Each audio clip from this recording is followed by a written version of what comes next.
ansab Auliyaut Tis'ah yang mencatat keluarga besar Wali Songo mengatakan bahwa Wali Songo tidak ada kaitan dengan Ba'lawi. Wali Songo bukan Ba'lawi. Wali Songo bukan Asegaf, Wali Songo bukan Syihab, Wali Songo bukan Semit, Wali Songo bukan Al-Idrus, Wali Songo bukan bin Yahya. Lalu kemana? Sebagian Wali Songo adalah keturunan Syekh Abdul Qadir Al-Jailani, dan sebagiannya lagi adalah keturunan daripada Sayyiduna Musa Al-Kazim. Dan bulan ini Naqobah Wali Songo akan mematangkan pendalaman manuskrip ke Yunan dan ke Pakistan, karena ternyata manuskrip yang ada di Pakistan, Yunan, Uzbekistan itu mencatat bagaimana perjalanan kronologi daripada perpindahan leluhur Wali Songo kemudian sampai datang ke Indonesia, menyebarkan agama Islam di Indonesia. Ini masih ada dan masih tercatat. Alhamdulillah. Doakan mudah-mudahan secara presisi. Ini masih belum final 100% sejarah Wali Songo, karena adanya pembelokan pada tahun 1960 Masehi. Setelah merdeka itu terjadi pembelokan silsilah. Yang pertama, pembelokan yang bisa saya deteksi dari kitab-kitab karya Salim bin Jindan. Assalamualaikum warahmatullahi wabarakatuh.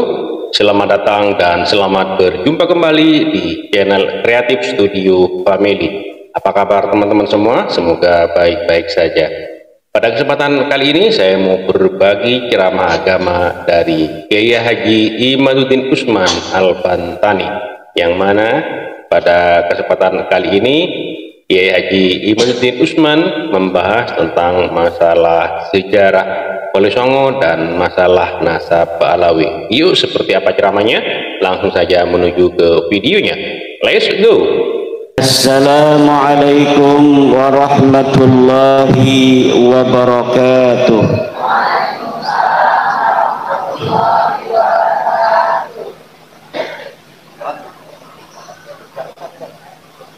Sekarang saya minta sebelah kanan jawab salamnya yang keras, sebelah kiri diam dulu ya. Assalamualaikum warahmatullahi wabarakatuh. Warahmatullahi wabarakatuh. Alhamdulillah. Coba sebelah kiri. Assalamualaikum warahmatullahi wabarakatuh.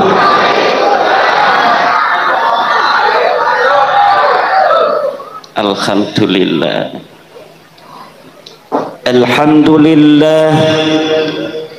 Alhamdulillahil malikil hakim, al-jawadil karimil azizir rahim.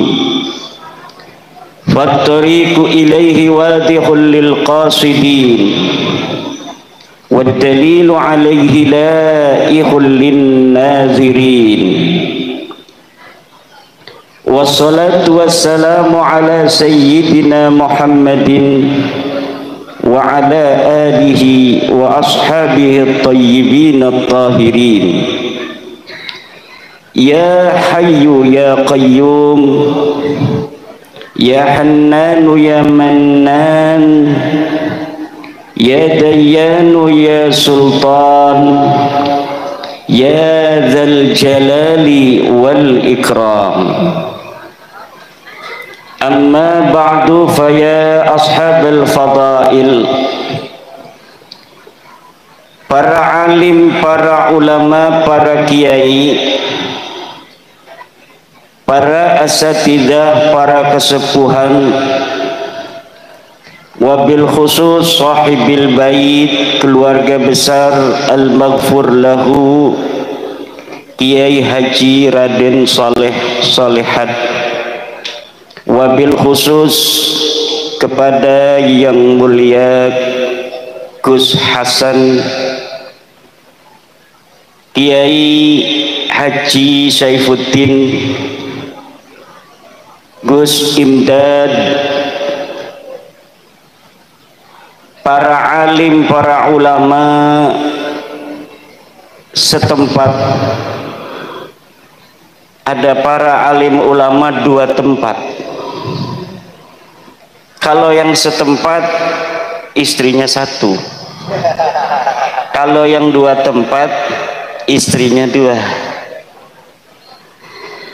Para tokoh pemuda, tokoh remaja, wabil khusus Ketua PWNU Banyumas,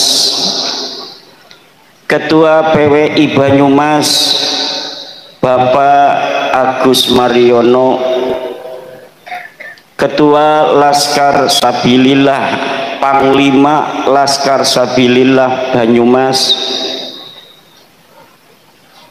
juga Ketua Ansor Banyumas, Ketua Muslimat Banyumas, seluruh lembaga dan banom di Banyumas, Bapak pejabat pemerintah baik sipil maupun militer, hadir juga dari Solo Raya, Laskar Mataram Raya, ketuanya langsung hadir Ki Ukit Sumodiningrat, juga dari Banten Ketua Rabitah Babat Kesultanan Banten Tubagus Moki Nurfatil, para bapak, para ibu, hadirin ma'asyiral muslimin rahimakumullah. Semoga yang hadir mendapat keberkahan, dipanjangkan umurnya, disehatkan badannya, dibanyakin duitnya, anak-anaknya soleh solehah, soleh solehat kayak almarhum ya. Semoga kita semua yang hadir dihitung malam hari ini sebagai amal soleh, idkhalus surur, memberikan kebahagiaan pada keluarga besar almarhum Kiai Haji Raden Saleh Salehat dan keluarga besar. Selain itu mudah-mudahan kita semua kesawaban daripada keberkahan beliau ketika hidup, amal soleh dan doa-doa baik beliau untuk umat Islam. Mudah-mudahan kita termasuk di dalam doa-doa beliau. Malam hari ini adalah malam kita memberikan doa untuk almarhum Kiai Saleh Salehat, dan juga malam hari ini adalah merupakan tanda dari baktinya anak cucu keluarga besar almarhum al-maghfurlah untuk beliau. Salah satu bukti bahwa anak dan cucu berbakti kepada ayah dan kakeknya adalah dengan cara menghaulinya.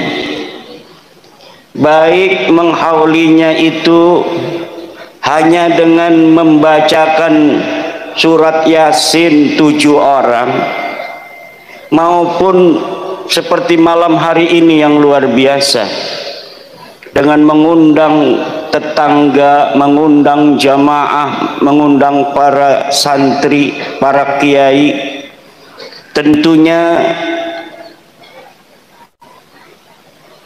apa yang dipersiapkan terhitung sebagai amal bakti seorang anak kepada ayahnya, seorang cucu kepada kakeknya, seorang istri kepada suaminya. Walladzina ja'u min ba'dihim yaquluna rabbana ighfir lana wa li ikhwanina alladzina sabaquna bil iman wa la taj'al fi qulubina ghillan lil ladzina amanu innaka rabbana innaka raufur rahim. Dan orang-orang yang datang setelah mereka, yaitu anak, santri, dan semua orang yang mengikuti orang-orang yang beriman di dalam imannya, mereka berkata, ya Allah, ampunilah kami dan ampunilah orang-orang yang telah mendahului kami dalam keimanan. Wala taj'al fi qulubina ghillan lil ladzina amanu, dan jangan jadikan di dalam hati kami ghillan, unak-unak, lil ladzina amanu, bagi orang-orang yang beriman. Kata Syekh Nawawi Tenara ketika menafsiri ayat wala taj'al fi qulubina ghillan, fayambaghi lil mu'mini ayyadhkuras sabiqina bid-du'a'i war rahmah, faman lam yakun kadzalika kana kharijan an jumlatil mu'minin. Kata Syekh Nawawi Tenara dalam tafsir Munirnya, sebanyumasnya, yang bagi sebanyumasnya. Kalau orang Jogja seyogyanya, kalau orang Banyumas sebanyumasnya. Lil mu'mini, bagi orang-orang yang beriman, ayat kuras sabiqin, untuk menyebut orang-orang yang telah lalu, bidu'ai war rahmah, dengan doa dan kasih sayang.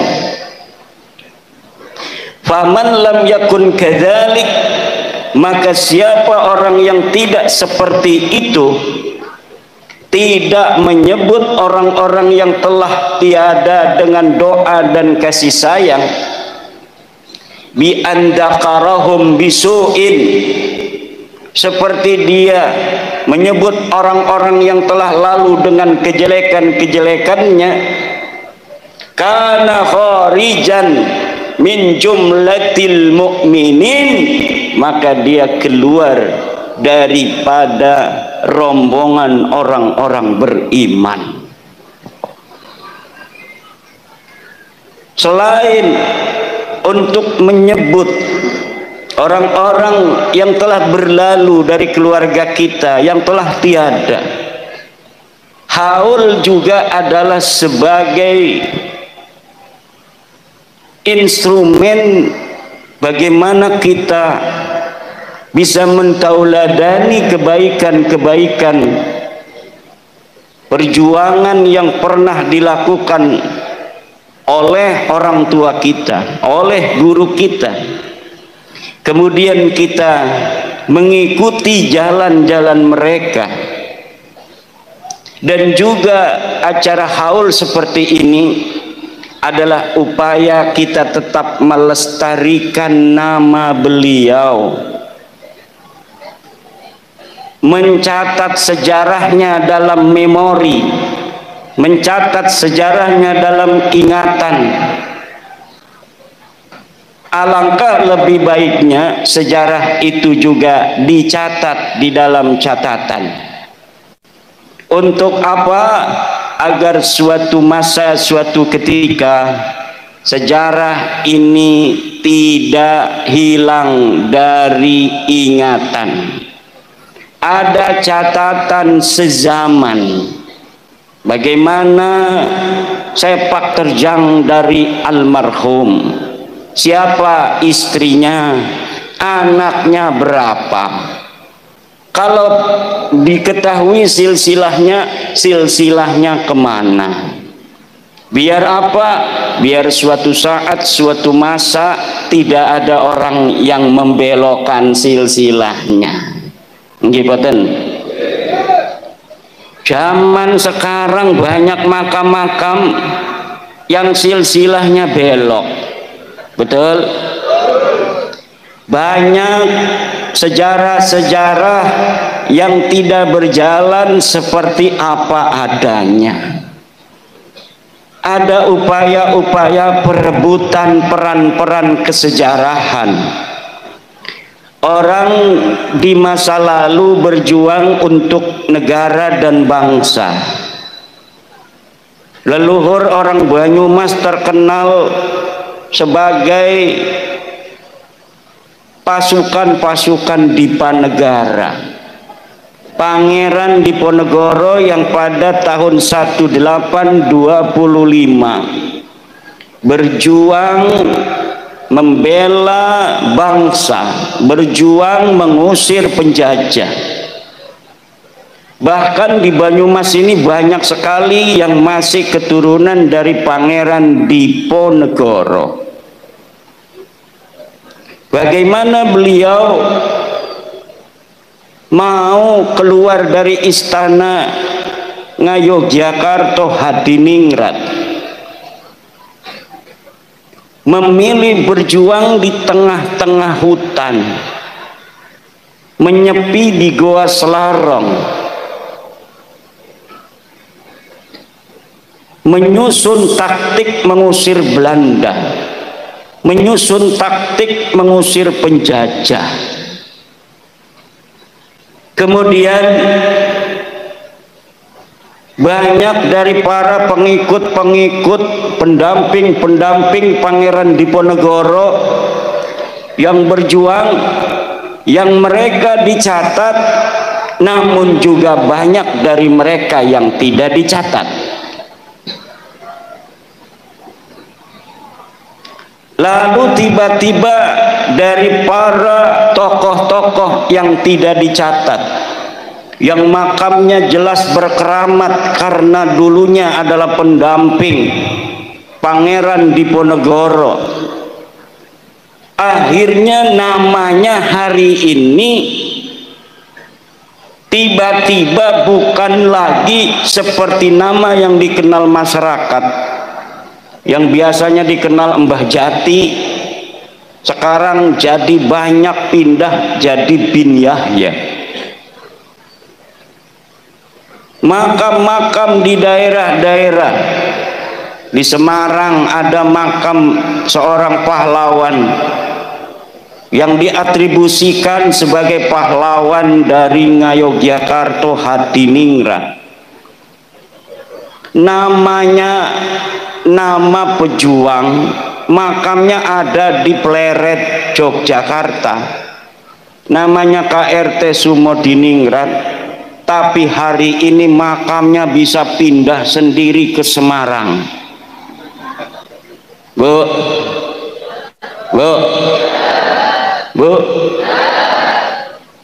ngedengerin nggak?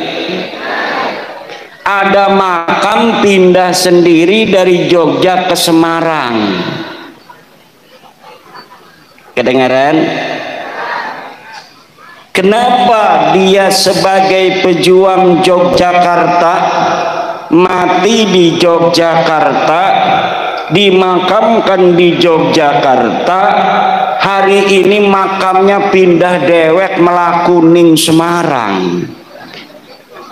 Iki min ajaibid dunya, sebagian dari keajaiban-keajaiban ternyata ada upaya orang-orang yang leluhurnya tidak mempunyai sejarah, kemudian dia merampas kesejarahan orang lain.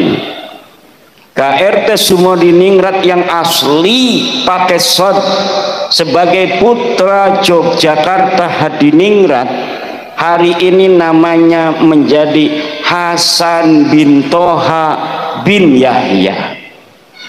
Ini bukan hoak, silahkan buka di Google KRT Sumodiningrat Hasan bin Toha bin Yahya, maka di Wikipedia sudah pindah makamnya bukan lagi di Pleret Yogyakarta tetapi di Semarang. Yang dia orang asli Jogja kemudian sekarang jadi pindah jadi orang Yaman.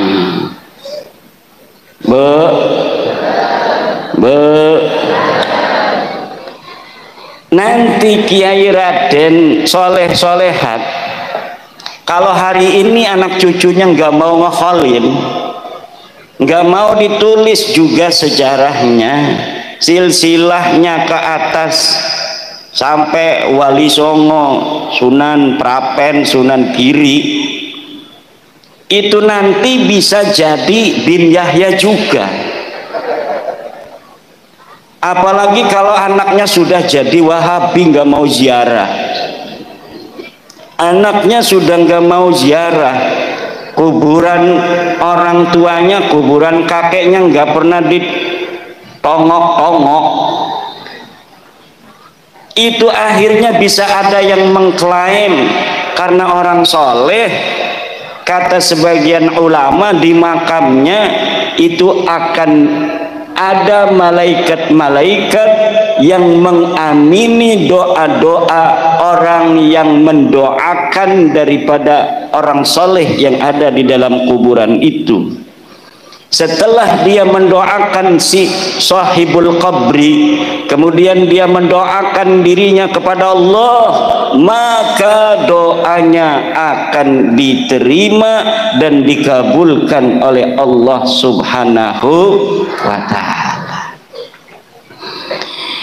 Orang NU suka ziarah, betul? Orang NU suka, cuma suka ziarahnya ya ziarah saja. Kiai-kiai kita ziarah sama santri ke Sunan Kalijogo, ya ziarah, hadarat, baca Fatihah, baca Alif Lam Mim, baca ayat kursi, berdoa, pulang, betul? Makamnya para wali tidak pernah dijadikan pusat kegiatan. Berbeda zaman sekarang, orang-orang Yaman yang ada di Indonesia dari marga Baklawi, kita lihat kalau ngekhol itu makamnya dihias-hias begitu cantik, nisannya itu nggak kelihatan karena dihias oleh kembang-kembang, kuburannya dihias kembang-kembang. Kemudian jadi pusat kegiatan haul. Lah orang NU kalau haul ya di rumah, di pondoknya, bukan di makamnya, betul? Ini haul, haulnya ya di rumah, haulnya di lingkungan kita. Gak ada orang NU haulnya di makam. Nanti yang hadir pocong kuntilanak. Inilah bedanya tradisi kita ahli sunnah wal jamaah an-nahdiyah, Nahdlatul Ulama, dengan tradisi Baklawi. Beda, walaupun suka sama-sama ziarah, kita tidak mengagungkan kuburan. Kita bukan muaddimul qabri wa abidil qabri. Kiai-kiai jarah di Sunan Gunung Jati ya jarah saja, nggak ada habis jarah nyium-nyium batu nisan kayak nyium istrinya, nggak ada. Betul apa tidak? Dan ini yang harus dijaga. Kenapa? Walau kita ini adalah orang yang suka ziarah, tapi kita bukan orang yang mengagungkan kuburan. Yang diagungkan oleh kita adalah Allah Subhanahu wa ta'ala.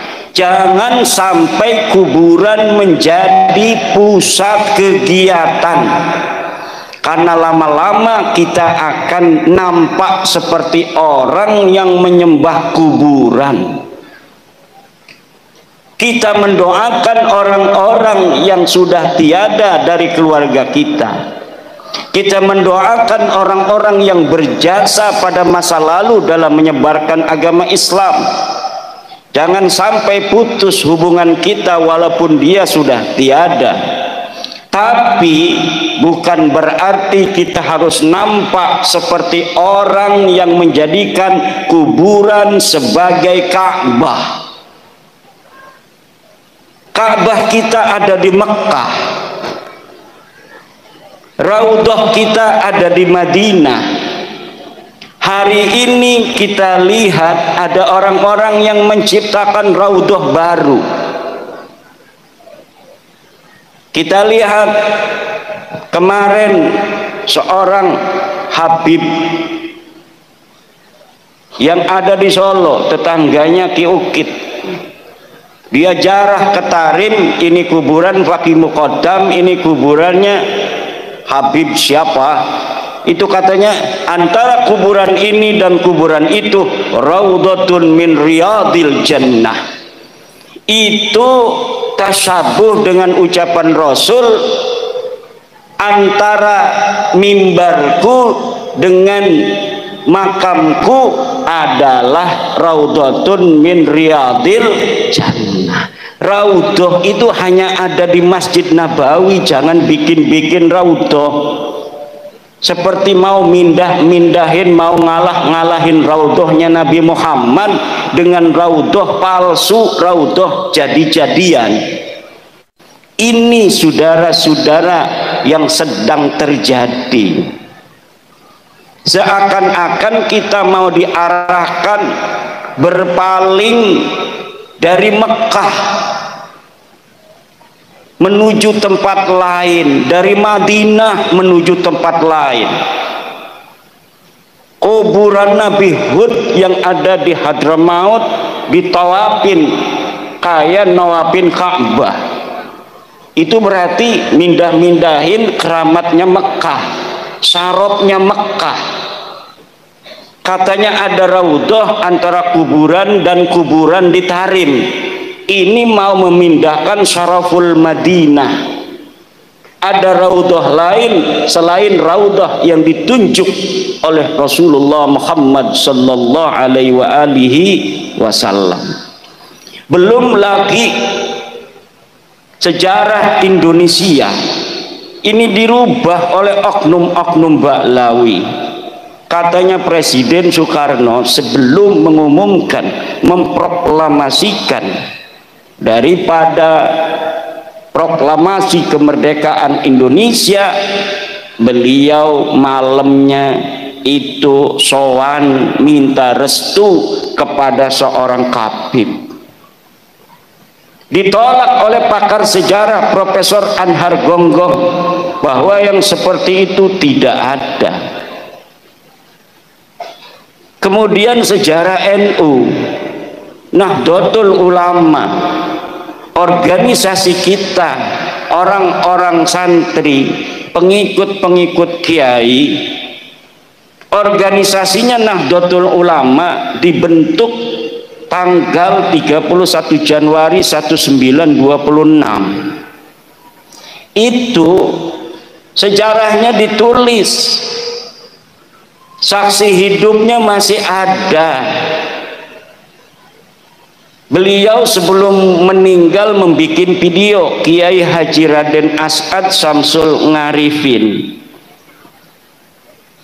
bahwa Kiai Khalil Bangkalan memberikan pesan kepada beliau Kiai As'ad untuk menyampaikan tasbih dan tongkat kepada Hadratus Syekh Mbah Hasyim Asy'ari untuk mendirikan Nahdlatul Ulama.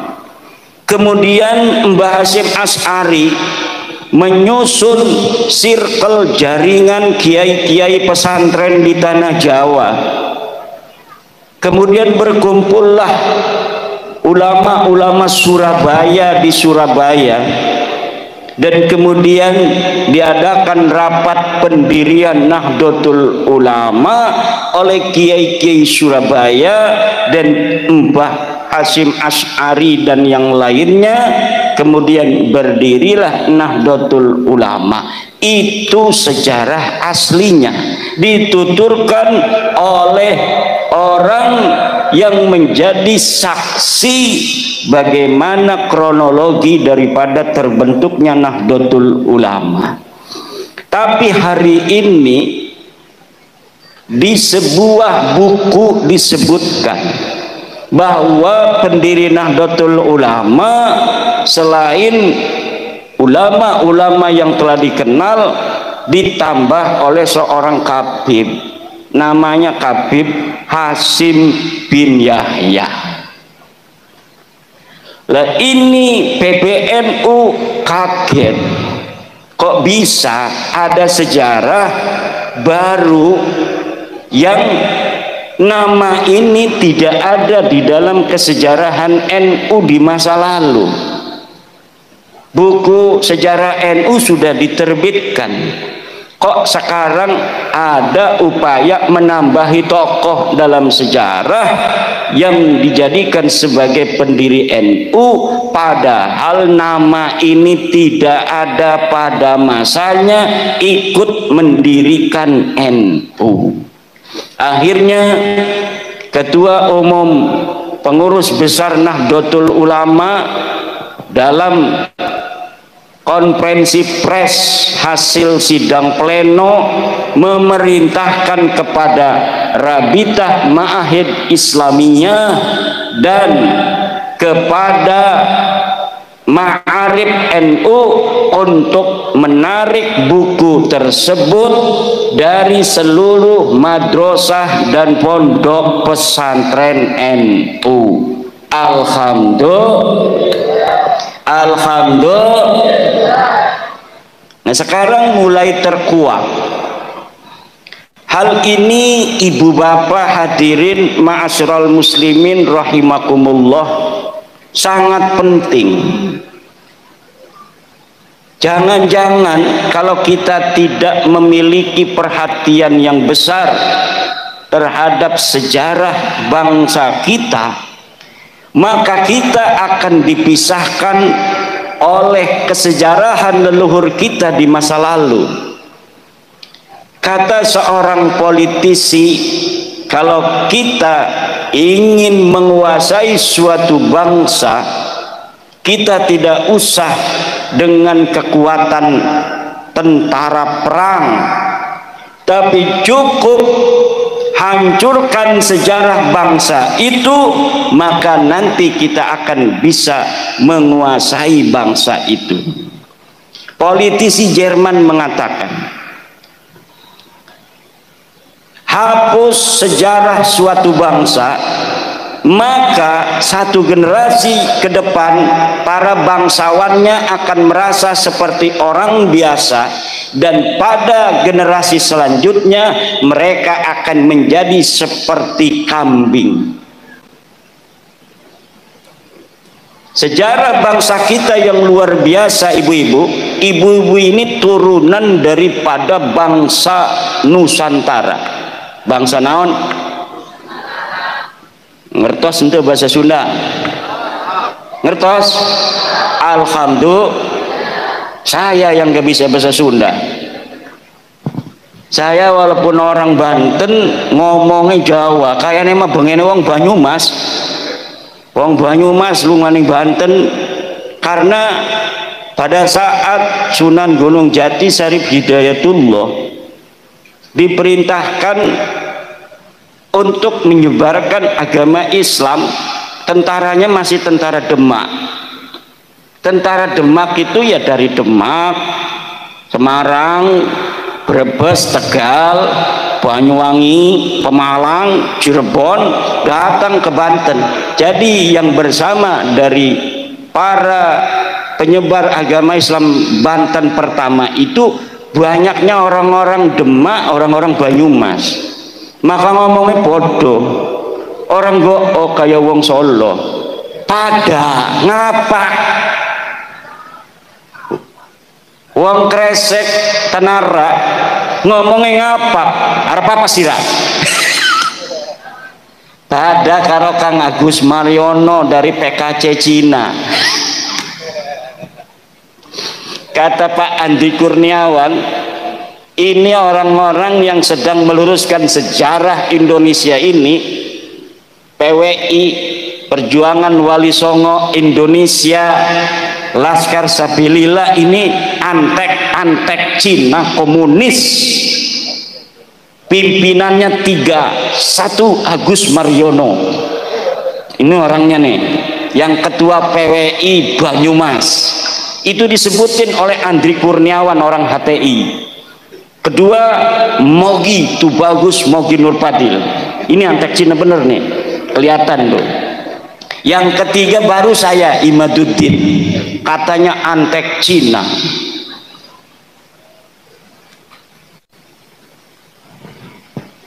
Orang-orang Cina, orang-orang Yaman, mereka masing-masing bikin sejarah, Bu. Kata orang Cina bikin manuskrip, Wali Songo asalnya dari Cina. Orang Yaman juga bikin kitab, katanya Wali Songo dari Yaman. Lah sebenarnya Wali Songo itu dari mana? Ya Wali Songo itu dzurriyyat Rasulullah Muhammad sallallahu alaihi wasallam yang menyebarkan agama Islam di tanah Nusantara, dari Aceh, Mandailing, Natal, Minangkabau, Lampung, Banten, Jawa Tengah, Banyumas, Mataram, kemudian Surabaya, Madura, ke Bali, ke NTT, ke Papua, ke Maluku, Sulawesi, Kalimantan, itu disebarkan oleh dzurriyyat Rasulullah Muhammad sallallahu alaihi wasallam pada abad ke-15 dan ke-16 Masehi. Tapi kemudian sekarang ada manuskrip bahwa Wali Songo itu nasabnya ke Cina, namanya Cina semua. Ada lagi satu manuskrip rebutan ini bahwa Wali Songo nasabnya ke Yaman. Lah ini sebenarnya kemana Wali Songo? Kita keluarga Wali Songo memiliki manuskrip yang setelah bab nasab ini muncul ke permukaan, mulai dibuka. Alhamdulillah sedang dikaji secara mendalam oleh Naqobah Ansab Auliyaut Tis'ah. Dan kemarin ketika Rizik Syihab berceramah keliling di Jawa Barat mengatakan bahwa Wali Songo adalah Ba'lawi, langsung dibantah oleh ketua Naqobah Ansab Wali Songo, Kiai Haji Ilzamuddin dari Madura, bahwa Wali Songo bukan Ba'lawi.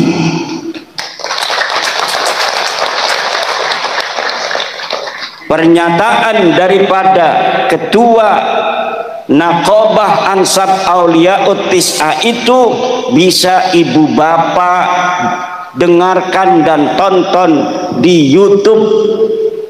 Sudah sejak lama Ansab Auliyaut Tis'ah yang mencatat keluarga besar Wali Songo mengatakan bahwa Wali Songo tidak ada kaitan dengan Baklawi. Wali Songo bukan Baklawi. Wali Songo bukan Asegaf, Wali Songo bukan Syihab, Wali Songo bukan Semit, Wali Songo bukan Al-Idrus, Wali Songo bukan bin Yahya. Lalu kemana? Sebagian Wali Songo adalah keturunan Syekh Abdul Qadir Al-Jailani, dan sebagiannya lagi adalah keturunan daripada Sayyiduna Musa Al-Kazim. Dan bulan ini Naqobah Wali Songo akan mematangkan pendalaman manuskrip ke Yunan dan ke Pakistan, karena ternyata manuskrip yang ada di Pakistan, Yunan, Uzbekistan itu mencatat bagaimana perjalanan kronologi daripada perpindahan leluhur Wali Songo kemudian sampai datang ke Indonesia, menyebarkan agama Islam di Indonesia. Ini masih ada dan masih tercatat. Alhamdulillah. Doakan mudah-mudahan secara presisi. Ini masih belum final 100% sejarah Wali Songo, karena adanya pembelokan pada tahun 1960 Masehi. Setelah merdeka itu terjadi pembelokan silsilah. Yang pertama, pembelokan yang bisa saya deteksi dari kitab-kitab karya Salim bin Jindan, seorang habib yang dia menulis silsilah daripada Mbah Khalil Bangkalan, kemudian silsilahnya disambung ke Baklawi. Yang kedua yang telah diterbitkan oleh Baklawi adalah kitab Samsudzohiro. Kitab Samsudzohiro karya Abdurrahman Al-Mashhur tahun 1984. Baru puluhan tahun kemarin mencatat silsilah Wali Songo disambungkan kepada seseorang bernama Abdul Malik Azmat Khan bin Alwi Amul Faqih bin Muhammad Sohib Mirbat Ba'alawi. Ternyata setelah saya mempelajari sosok-sosok ini yang disebutkan oleh Baklawi untuk nama-nama yang disambungkan kepada Wali Songo, semuanya namanya fiktif. Namanya fiktif. Tidak ada orang bernama Abdul Malik Azmat Khan. Tidak ada orang bernama Abdul Malik Azmat Khan. Ketika Baklawi setelah diteliti oleh saya, nasabnya tidak tersambung kepada Rasulullah Muhammad sallallahu alaihi wasallam, mereka tidak mau putus sendirian. Mereka ingin Wali Songo juga bareng-bareng putus. Akhirnya dulu mereka mengatakan kayak Bahar Smith bahwa Wali Songo tidak punya keturunan. Sekarang mereka mengakui rame-rame Wali Songo punya keturunan. Dulu silsilah Wali Songo ke Nabi Muhammad suruh diturunkan yang dipasang oleh kiai-kiai itu, bahwa Wali Songo tidak tersambung. Pakar nasab mereka masih ada di YouTube mengatakan bahwa Wali Songo tidak tersambung kepada Nabi Muhammad. Tapi sekarang mereka rame-rame ngomong sambung, Wali Songo itu adalah keturunan dari Baklawi. Takbir. Gimana, dulu katanya bukan. Bahkan ada seorang turunan Wali Songo diundang ceramah di Bekasi. Tahu panitianya kalau dia keturunan Sultan Maulana Hasanuddin dari Banten. Kalau Sultan Maulana Hasanuddin kan anaknya Sunan Gunung Jati Syarif Hidayatullah. Panitianya tahu kalau Syarif Hidayatullah keturunan Nabi Muhammad. Yang dia tahu turunan Nabi Muhammad gelarnya Kabib. Ditulis di sebuah banner, ikuti ceramah agama oleh Al-Habib Tubagus Ahmad. Ini tiba-tiba ini dari Baklawi bawa Mukhibin mukulin Tubagus dari Banten itu, yang ditulis oleh panitia sebagai Al-Habib Tubagus Ahmad. Marah kita, apa urusan lo? Itu katanya pakai nama-nama Al-Habib. Al-Habib itu turunan Nabi, sedangkan keluarga Sultan Banten itu tidak terbukti sebagai keturunan Nabi. Dulu sekali. Sekarang mereka datang rame-rame mohon jarah, bawa ribuan orang mohon maaf kepada Sultan. Tunduk-tunduk, nangis-nangis di makam Sultan Hasanuddin. Ya Sultan, ya Sultan. Dulu ngeledek-ledek, sekarang datang rame-rame nangis-nangis. Sebagai ketundukan kepada Wali Songo, terutama Sultan Maulana Hasanuddin Banten bin Sunan Gunung Jati Syarif Hidayatullah. Tapi air mata buaya kita sudah tahu, kita sudah mengerti. Tetapi minimal dengan mereka ziarah itu menunjukkan bahwa mereka sudah tunduk kepada Wali Songo.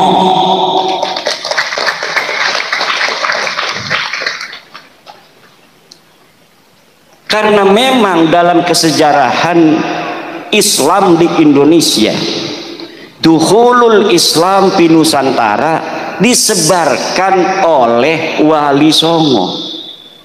Syuhrah wal istifadah dari masa ke masa bahwa penyebar agama Islam di Indonesia adalah Wali Songo. Wali Songo itu apakah hanya 9? Bukan. Wali Songo itu istilah untuk orang-orang yang setiap generasi menyebarkan agama Islam di Nusantara. Tetapi untuk di Jawa itu jumlahnya kebetulan 9. Jadi ketika kita mengatakan penyebar agama Islam di Indonesia adalah Wali Songo, itu maksudnya adalah wali-wali walaupun bukan 9 yang ada di Nusantara. Karena di Aceh sebelum Jawa sudah beragama Islam, disebarkan oleh para wali-wali. Di Riau, di Jambi, di Palembang, Mandailing, Natal, Minangkabau dan sekitarnya itu Islam sudah masuk terlebih dahulu, kemudian masuk ke tanah Jawa. Kebetulan di tanah Jawa mengalami kegemilangan penyebaran Islam. Di tanah Jawa ini orang-orang yang menyebarkan agama Islam waktu itu ditulis oleh Agus Sunyoto memiliki kecemerlangan, memiliki kegemilangan di dalam menyebarkan agama Islam. Akhirnya dalam waktu yang tidak terlalu lama orang Jawa mayoritas masuk Islam pada abad ke-15 dan ke-16. Alhamdulillah. Kalau melihat dari Banten saja, Banten secara gemilang masuk Islam keseluruhan itu kalah dengan orang Banyumas. Kenapa? Karena Banyumas lebih dekat dengan Demak. Sudah ada orang Islam di Banten, masih di daerah utara, daerah-daerah pantai yang memiliki interaksi dengan pedagang-pedagang Islam dari Arab, dari Pasai, dari Perlak, Gujarat.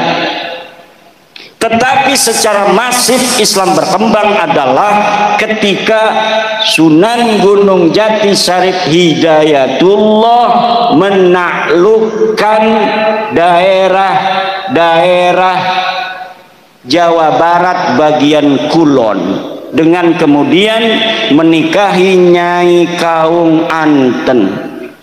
Syarif Hidayatullah istrinya itu namanya Nyai Kaung Anten, bukan Nyai Rara Santang. Betul? Udah salah pakai takbir lagi, malu-maluin. Nyai Rara Santang Sunan Gunung Jati punya istri Nyai Rara Santang, saudara. Takbir. Salah. Pakai takbir salah lagi. Itu mendegradasi takbir. Na'udzubillah. Lalu sejarah masuknya Islam di Indonesia apakah sekarang sudah benar? Lihat di kitab-kitab yang dikarang oleh Ba'lawi. Ada beberapa kitab yang tidak beredar di kalangan umum, tidak beredar di kalangan pesantren, tapi bisa di-download di internet. Ba'lawi mengarang, menulis sejarah masuknya Islam di Indonesia. Seperti Alwi bin Thohir, Ba'lawi mengarang sejarah masuknya Islam di Indonesia dalam bukunya Al-Madkhal fi Dukhulil Islam fi Syarqil Aqsa. Di dalamnya mereka mengatakan bahwa Islam masuk ke Indonesia oleh Ba'lawi. Kitab yang kedua, Rihlatu Jawa Al-Jamilah, karangan Soleh Al-Hamid. Di dalam kitab itu pun dikatakan penyebar agama Islam dari Ba'lawi Yaman. Kemudian kitab Syamsud Dhahirah, karangan Abdurrahman Al-Mashhur, dan ditaklik oleh Muhammad Dia Shihab, dikatakan penyebar agama Islam di Indonesia Ba'lawi Yaman. Kemudian Muhammad Husain Muhammad Al-Kaf membuat buku sejarah masuknya Islam di Indonesia, Al-Islam fi Indonesia Al-Mu'asirah, karya Husain Muhammad Al-Kaf. Juga di dalamnya menyebutkan penyebar agama di Islam di Indonesia adalah Ba'lawi. Ini Bapak Ibu saudara-saudara, makanya kalau kita klik Dukhulul Islam fi Nusantara berbahasa Arab, maka yang akan keluar adalah sejarah versi Ba'lawi. Tapi kalau kita klik dengan bahasa Indonesia, sejarah masuknya Islam di Indonesia, yang akan keluar adalah Mansur Suryanegara, Hamka, dan penulis-penulis sejarah Islam di Indonesia lainnya. Benar. Tapi kalau kita kliknya dengan bahasa Arab, maka yang akan keluar kitab-kitab sejarah masuknya Islam di Indonesia karangan Ba'lawi. Dan kami mengajak kepada putra-putri Indonesia untuk melek sejarah. Yang bisa nulis bahasa Arab, tulis sejarah Indonesia dalam bahasa Arab yang banyak, judulnya macam-macam. Buka manuskrip dari Nusantara, baca buku-buku antropologi historiografi yang ditulis oleh orang-orang Portugis, yang ditulis oleh orang-orang Spanyol, yang ditulis oleh orang-orang Cina, yang pada abad ke-14, ke-15, ke-16 orang-orang dari Portugis sudah datang ke Indonesia, mencatat dalam Summa Oriental, mencatat dalam The Asia, mencatat di dalam kitab-kitab lainnya keberadaan Wali Songo di Indonesia pada saat itu. Tetapi hari ini sejarah itu banyak yang berubah. Maka para penulis, para pemuda yang punya YouTube-nya angkat masalah sejarah. Buka itu karya ulama-ulama Indonesia. Buka itu karya-karya ilmiah ulama-ulama kita dalam sejarah, angkat di dalam YouTube. Yang bisa nulis di web, nulis di web. Yang bisa nulis buku, nulis buku. Yang bisa di Instagram, Instagram. Yang bisa di Facebook, Facebook. Kenapa? Untuk melawan narasi-narasi sejarah yang dibelokkan oleh oknum-oknum yang ingin menguasai kesejarahan Indonesia masa lalu, agar mereka yang ada hari ini bisa mendapatkan manfaat dari apa yang ditulis oleh sejarah mereka tentang leluhur mereka yang palsu. Leluhur mereka tidak punya andil apapun di dalam kesejarahan bagaimana menyebarkan Islam, tapi mereka ingin ditulis leluhurnya sebagai penyebar agama Islam. Leluhur mereka tidak ada andil di dalam perjuangan kemerdekaan Indonesia, tapi hari ini mereka ingin dicatat leluhurnya sebagai pejuang kemerdekaan Indonesia. Padahal leluhur mereka adalah orang-orang yang ikut Belanda menjadi antek-antek Belanda. Surat-surat mereka masih ada. Bagaimana korespondensi mereka dengan Belanda?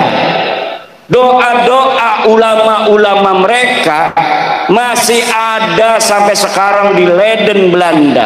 Saya pernah ke perpustakaan Leiden di Belanda, membaca doa-doa ulama-ulama mereka untuk kerajaan Belanda, untuk Ratu Wilhelmina, agar kekuasaannya di tanah Nusantara dilanggengkan oleh Allah Subhanahu wa Ta'ala. Tapi hari ini mereka ingin leluhurnya dianggap sebagai pejuang. Atau cara yang lain adalah orang-orang yang sudah jelas pahlawan seperti Imam Bonjol, kemudian nasabnya disimpangkan ke Baklawi. Katanya Imam Bonjol itu marganya bin Sihab, Pangeran Ponegoro marganya itu Bakbud apa? Asegaf. Macam-macam itu dibelokkan.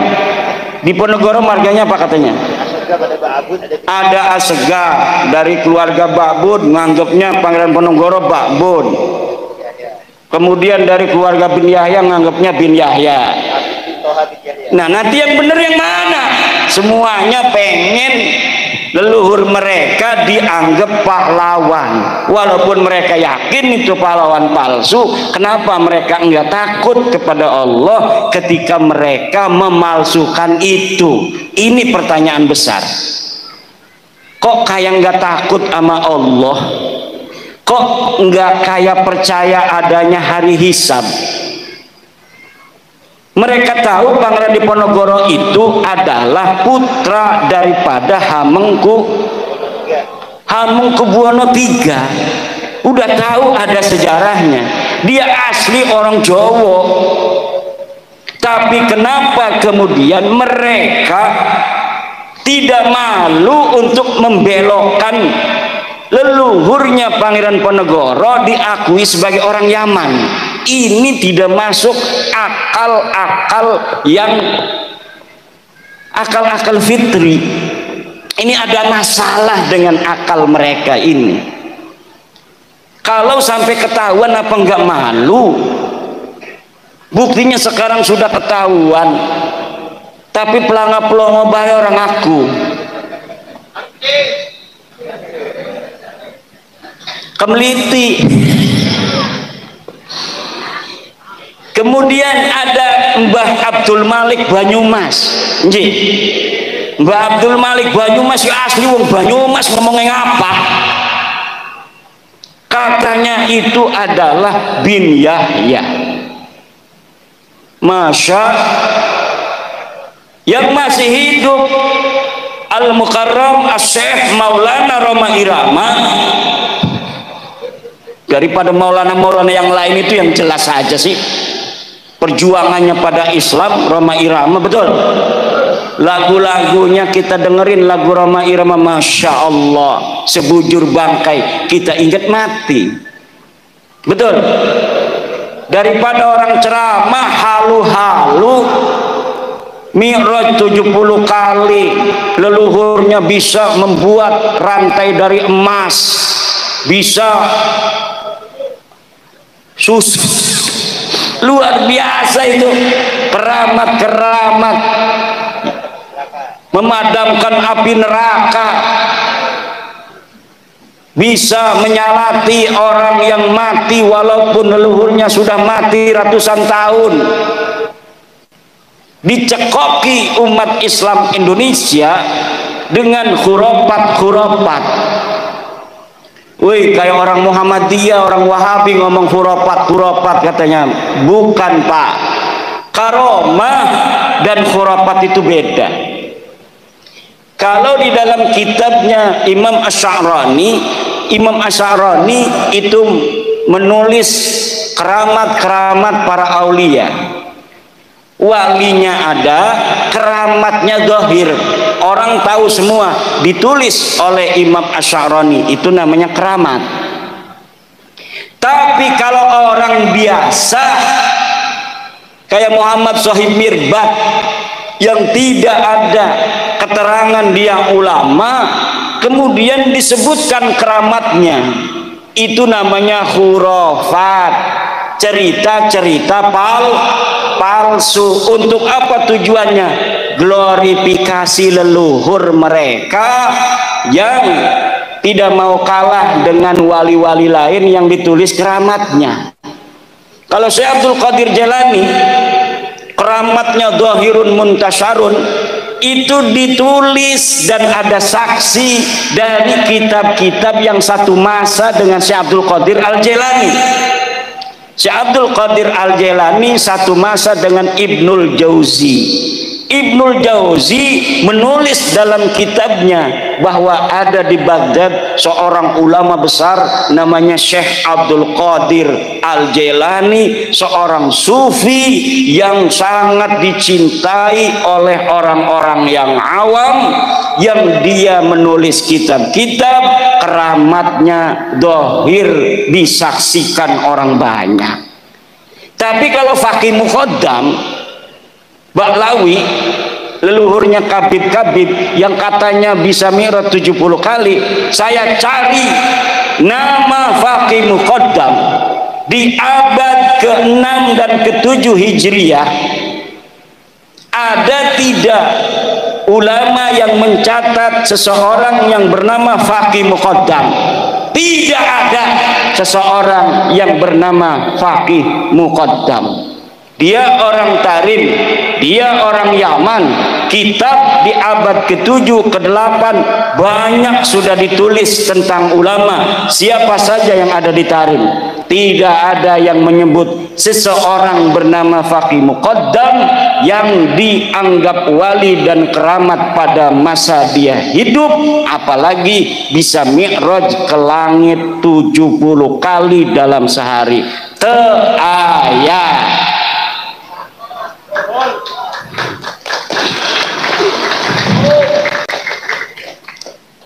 Mari kita jaga negara Republik Indonesia ini. tugas besar bagi putra-putri Indonesia. Pembelokan sejarah yang terjadi baik dari sisi peradabannya maupun kemudian sejarah masuknya Islam di Indonesia, tugas besar. Wahai orang-orang di UI jurusan sejarah, calon-calon doktor sejarah, jangan asal comot referensi, tapi verifikasi referensi itu apakah referensi yang dapat dipercaya atau referensi palsu. Ada sebuah manuskrip namanya Negara Kertabumi, ditulis 1679. Disebutkan namanya karya Pangeran Arya Wangsakerta, putra daripada Raja Cirebon. Ditulis sejarah tentang Indonesia, silsilah para raja-raja, silsilah Wali Songo, Kebak Lawi di situ. Tahunnya 1769-an. Tetapi setelah diuji oleh ahli filolog dari Universitas Indonesia, ternyata kertasnya kertas tahun 1960. Nama manuskripnya manuskrip Negara Kertabumi. Yang bawa HP, tulis, ketik di Google, search Negara Kertabumi palsu. Di situ Anda akan bisa membaca bagaimana pendapat para ahli tentang manuskrip Negara Kertabumi, yang salah satu yang ada di dalamnya menyebutkan silsilah Sunan Gunung Jati adalah binnya sama dengan Khabib. Siapa yang memalsukan? Wallahu a'lam bishawab. Yang jelas beberapa sejarawan sudah mengutip dari naskah itu untuk dijadikan sebagai referensi. Jadi sebuah skandal ilmiah diciptakan pada tahun 1960-an, ditemukannya pada tahun 1970 itu naskah. Bisa jadi kertasnya itu kertas tahun 1960 tetapi ditulisnya 1970. Karena waktu itu kebetulan Pemda Jawa Barat sedang ada proyek untuk pencarian manuskrip. Mungkin ini skandalnya, ya ini lagi ada proyek nih ratusan juta, kita bikin aja manuskripnya nanti supaya dibeli oleh pemerintah daerah waktu itu yang lagi mencari kesejarahan tanah Sunda. Ini sekarang ini saya dapat untuk mengira-ngira, menganalisa. Kenapa sekarang ini saya agak cerdas di dalam membongkar kepalsuan-kepalsuan sejarah? Karena semenjak saya meneliti nasab Ba'lawi yang sudah terbukti bukan keturunan baginda Nabi besar Muhammad sallallahu alaihi wasallam ini, saya banyak membaca kitab-kitab sejarah Ba'lawi yang setelah dikolaborasi dan dimuqabalah dengan kitab-kitab lainnya, ternyata sejarahnya palsu. Bahkan ada satu kitab sama dengan Khabib. Siapa yang memalsukan? Wallahu a'lam bishawab. Yang jelas beberapa sejarawan sudah mengutip dari naskah itu untuk dijadikan sebagai referensi. Jadi sebuah skandal ilmiah diciptakan pada tahun 1960-an, ditemukannya pada tahun 1970 itu naskah. Bisa jadi kertasnya itu kertas tahun 1960 tetapi ditulisnya 1970. karena waktu itu kebetulan Pemda Jawa Barat sedang ada proyek untuk pencarian manuskrip. Mungkin ini skandalnya, ya ini lagi ada proyek nih ratusan juta, kita bikin aja manuskripnya nanti supaya dibeli oleh pemerintah daerah waktu itu yang lagi mencari kesejarahan tanah Sunda. Ini sekarang ini saya dapat untuk mengira-ngira, menganalisa kenapa sekarang ini saya agak cerdas di dalam membongkar kepalsuan-kepalsuan sejarah. Karena semenjak saya meneliti nasab Ba'lawi yang sudah terbukti bukan keturunan baginda Nabi besar Muhammad sallallahu alaihi wasallam ini, saya banyak membaca kitab-kitab sejarah Ba'lawi yang setelah dikolaborasi dan dimuqabalah dengan kitab-kitab lainnya ternyata sejarahnya palsu. Bahkan ada satu kitab yang namanya Tarikh Sambal, baru diketemukan katanya manuskripnya, ternyata setelah diteliti pada abad 10 Hijriah itu yang dikatakan adalah sebagai tahun di mana Syekh Sambal ini hidup, ternyata orangnya saja Syekh Sambal ini terindikasi kuat fiktif. Dan kalau misalnya kitab Tarikh Sambal ini betul-betul dibuat dari manuskrip abad yang ke-10, mana sekarang manuskripnya? Katanya manuskripnya sudah hilang lagi. Kemudian ada kitab manuskrip asli, namanya manuskrip Tarikh Ibnu Hisan. Di dalam Tarikh Ibnu Hisan tidak ada berita tentang Faqih Muqaddam, tetapi kemudian ketika dicetak oleh Muhammad Al-Habsyi, di dalam versi cetaknya itu ada nama Faqih Muqaddam.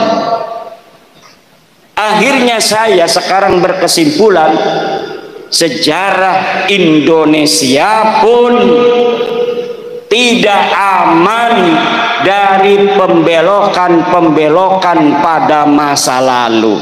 Maka kerja keras Mbah Dunyo akhirat. Ini youtuber-youtuber cerdas dari Banyumas, karena memang terahnya ini terah pejuang orang-orang Banyumas. Youtubernya juga nggak punya urat takut sama sekali. Youtuber lain itu pada ngumpet, wajahnya nggak kelihatan, ada yang pakai topeng segala. Lah ini youtuber Banyumas wajahnya yang ganteng itu kelihatan. Masya Allah. Dan ketika tesis saya keluar, kebanyakan youtuber yang mengangkat tentang tesis saya itu dari Banyumas dan sekitarnya. Maka Banyumas akan tercatat dalam tinta sejarah bahwa pada tahun 2002, 2003, 2024 dalam mengungkap siapa sebenarnya Habib Ba'lawi, yang ada tesis mengatakan sebenarnya dengan sesungguhnya dengan hasil penelitian yang seksama teliti bahwa mereka bukan keturunan baginda Nabi besar Muhammad sallallahu alaihi wasallam. Di situ ada peran pejuang-pejuang Banyumas. Sejarah akan mencatat ini. Tidak sembarangan. Ini bukan kebetulan. Ini bukan kebetulan. Banten, Banyumas, Banyuwangi. Banten kepalanya, Banyumas pusernya, Banyuwangi ujungnya, kakinya.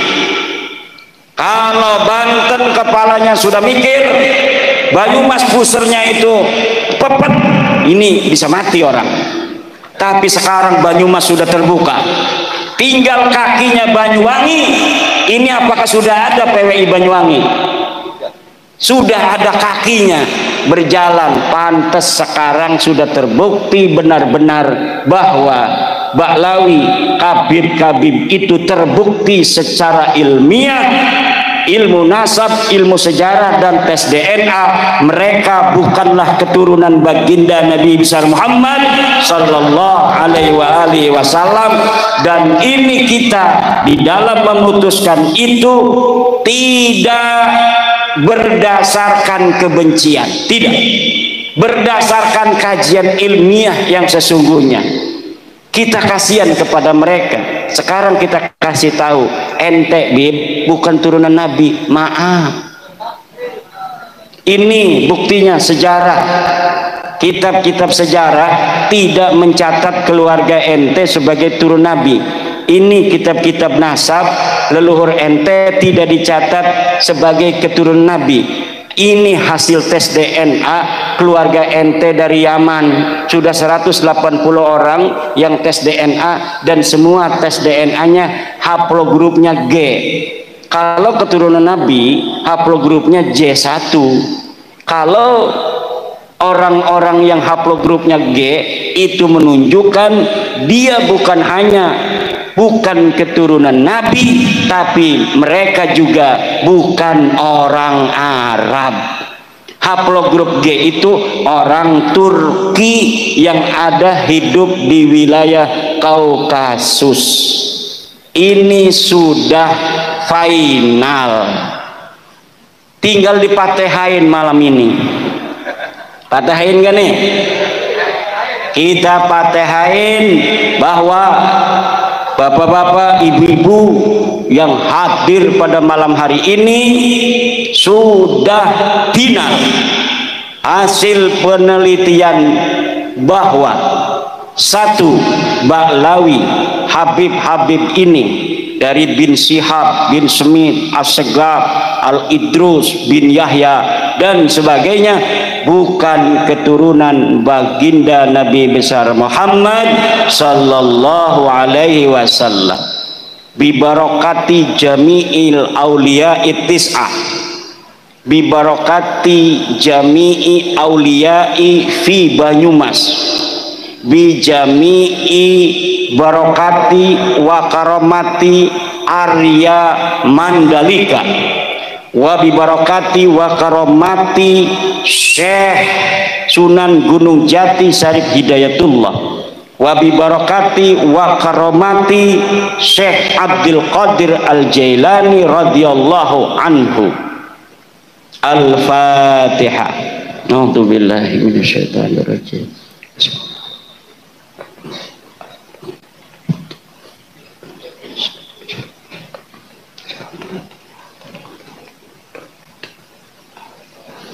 Dan semoga orang tua kita, guru kita bersama Kiai Haji Raden Soleh Solehat, ya Allah, kau angkat derajatnya setinggi-tingginya, kau ampuni segala dosa-dosanya, kau terima segala amal baiknya, anak cucunya semoga engkau jadikan para ulama-ulama besar, pemimpin-pemimpin bangsa dan negara. Dan ya Allah, yang hadir pada malam hari ini dalam haulnya, semoga semuanya diangkat derajatnya oleh Allah, diberikan kesehatan dan keselamatan, panjang umur, kaya raya, pangkatnya tinggi. Polisi yang sekarang hadir ya Allah jadiin Kapolri, tentara yang hadir jadiin Panglima TNI, kalau tidak beliau nanti anak cucunya, amin ya Allah ya Rabbal. Banser PWI yang hadir banyakin duitnya, kaya raya, bikin pabrik semuanya, amin. Kita bangun Banyumas ini, di sini pabrik sendal, sini pabrik sepatu yang punya Banser dan PWI, amin. Ibu-ibunya nikahin anak perawannya sama Banser. Kiai aja dijaga, apalagi anak ibu-ibu, amin. Mau pilih Banser apa pilih Kiai? Jawab. Banser kalah, pengennya Kiai katanya. Bu, Kiai mah udah punya istri, nggak apa-apa Bu, sama Kiai boleh. Udah punya istri nggak apa-apa. Kalau banser masih jejaka. Kiai udah punya istri boleh nggak apa-apa. Itu jawab sendiri saya. Bu, Bapak, alhamdulillah silaturahmi kita malam hari ini insya Allah diberkahi oleh Allah Subhanahu wa Ta'ala, dan semoga PWI yang diketuai oleh Kang Mas Agus Mariono akan dilantik nanti pada tanggal 10 akan membawa barokah dan manfaat untuk umat Islam khususnya di Banyumas, umumnya di Indonesia. Mari kita ingatkan generasi muda kita untuk menjaga sejarah bangsa Indonesia, untuk menjaga sejarah Islam Indonesia, untuk menjaga sejarah jam'iyah kita, Jam'iyah Nahdlatul Ulama, untuk menjaga kiai-kiai Nusantara, kemuliaannya dan kehormatannya, untuk menyebarkan paham toleransi, paham kebangsaan, persatuan. Kita tidak memusuhi siapapun. Yang sedang kita luruskan nasab mereka, bukan berarti kita membenci mereka. Betul? Kita meluruskan nasab mereka dan kekurangan ajaran mereka di dalam merubah sejarah NU, sejarah negara, sejarah perjuangan bangsa. Kalau itu sudah tidak dilakukan, mereka ingin hidup bersama kita, kita harus terima. Siap? Kita orang Nusantara diajari budi luhur yang tinggi tiada tara. Betul? Kita diajari oleh orang tua kita kesopanan, kita diajari kesantunan, kita diajari kasih sayang terhadap siapapun. Kita akan lindungi mereka kalaulah mereka kemudian sudah menyadari kekhilafan mereka tentang perendahannya terhadap Nusantara, terhadap sejarah-sejarahnya. Kita akan bisa hidup sebangsa setanah air dalam kerukunan dengan saling harga menghargai berdasarkan akhlak-akhlak Nusantara, akhlak-akhlak Islam ahli sunnah wal jamaah, dan berdasarkan ajaran Pancasila, sila pertama sampai sila kelima, terutama sila kedua, kemanusiaan yang adil dan beradab. Wallahu huwal muwaffiqu ila aqwami thoriqin. Wassalamualaikum warahmatullahi wabarakatuh. Jadi itu ya teman-teman, ceramah agama dari Kiai Haji Imaduddin Usman Al-Bantani. Seperti teman-teman yang sudah menyaksikan sendiri bahwasanya Kiai Imad ini membahas tentang masalah nasab Alawi yang terkonfirmasi putus, dan juga membahas tentang masalah Wali Songo ya, utamanya Sunan Gunung Jati yang disebut ya tadi. Jadi setiap kali Kiai Haji Imaduddin Usman Al-Bantani membahas tentang masalah nasab Alawi, jadi nasab Alawi ini terkonfirmasi tidak tersambung pada Rasulullah Shallallahu Alaihi Wasallam. Menurut penelitian dari Kiai Haji Imaduddin Usman Al-Bantani, dari segi ilmu sejarah, ilmu nasab, dan juga tes DNA, bahwasanya klan Ba'alawi ini terkonfirmasi palsu atau tidak tersambung kepada Rasulullah Shallallahu Alaihi Wasallam, seperti apa yang sering digaung-gaungkan dari para klan Ba'alawi ini, bahwasanya dia mengklaim sebagai keturunan Nabi Muhammad Shallallahu Alaihi Wasallam. Banyak Habib-habib yang mengaku saya ini dzurriyyah Rasul. Kalau menurut penelitian dari Kiai Haji Imaduddin Usman, ternyata palsu atau terputus ya. Oke, terima kasih buat teman-teman semua. Semoga video ini bermanfaat dan dijadikan pembelajaran buat kita semua. Sampai jumpa di video selanjutnya. Wassalamualaikum warahmatullahi wabarakatuh.